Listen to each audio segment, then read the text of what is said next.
வணக்கம். இன்றைக்கி இந்த புரட்டாசி மாதத்துக்கு ஏற்ற கிரேவி தான். அசைவ சாப்பிட்றவங்களுக்கு ரொம்ப பிடிக்கும்.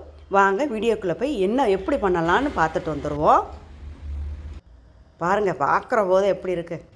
ஃபஸ்ட்டு 2 ஸ்பூன் ஆயில் விட்டு ஒரு பட்டை, கிராம்பு, ஒரு ஏலக்காய் போட்டிருக்கேன். ஒரு டேபிள் ஸ்பூன் மல்லி போட்டிருக்கோம். காரத்துக்கு தகுந்த மாதிரி 2 வரமிளகா போட்டுக்குங்க. கொஞ்சம் ஜீரகம், கொஞ்சம் 1/4 டீஸ்பூன் குறுமிளகு போட்டு நல்லா வறுத்து வாசம் வர வரை வறுத்துக்கலாம். தேங்காய் 1 கப் போட்டிருக்கேன். எவ்வளோ நமக்கு கிரேவி வேணுமோ அது அந்த மாதிரி போட்டுக்குங்க. வறுத்தது நல்லா ஓரளவு நல்லா வறுவிட்டுருச்சு.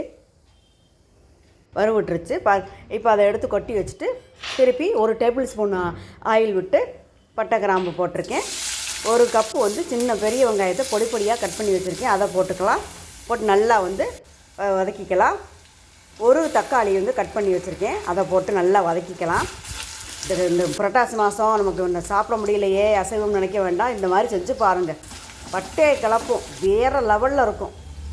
மஞ்சத்தூள் கொஞ்சம் போட்டு மூடி வச்சிடலாம். அந்த தக்காளி நல்லா மசிஞ்சிருச்சு பாருங்கள். இந்த மாதிரி மசிகிறதுக்காக மூடி வச்சிட்டோம்னா நல்லா மசிஞ்சிரும். இப்போ நம்ம அரைச்சி வச்ச விழுதை ஊற்றிடலாம். நல்லா பச்சை வாடை போடுறதுக்கு கொஞ்சம் எண்ணெயிலேயே நல்லா வதக்கி விடலாம். மூடி வச்சிடலாம். பாருங்கள், எண்ணெயெல்லாம் மேலே பிரிஞ்சு ஷைனிங்காக எப்படி சூப்பராக இருக்குது. ஒருக்கா நல்லா கிண்டி விடுங்க. இப்போ தேவையான அரைச்சி வச்ச தண்ணி ஊற்றிக்கலாம். இன்னும் கூட கொஞ்சம் தண்ணி ஊற்றிக்கலாம். கிரேவி வேணுங்கிற அளவுக்கு கொஞ்சம் ஊற்றிக்கலாம். இந்த அளவுக்கு தண்ணி ஊற்றுனது போதும். நல்லா மிக்ஸ் பண்ணி விடுங்க. கஸ்தூரி மேத்தி கொஞ்சம் போட்டுடலாம். நல்லா ஜம்முன்னு வாசமும் நல்லா ருசியாக இருக்கும். இப்போ 1 பாக்கெட் காளான் வாங்கி இந்த மாதிரி சின்ன சின்னமாக கட் பண்ணி வச்சுருக்கேன். காளான் போட்டு கொஞ்சம் தண்ணி விடும். நல்லா மிக்ஸ் பண்ணி விடலாம்.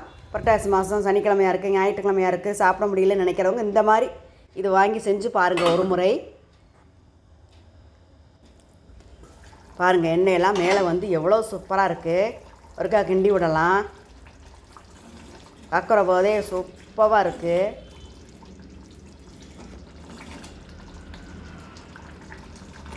செம்மையாக இருக்கும். வாசமும் செம்மையாக இருக்கும். டேஸ்ட்டு செம்மையாக இருக்கும். நல்லா மிக்ஸ் பண்ணி விடுங்க. உப்பெல்லாம் இப்போ செக் பண்ணிக்கோங்க. தேவைப்பட்டால் உப்பு போட்டுக்குங்க.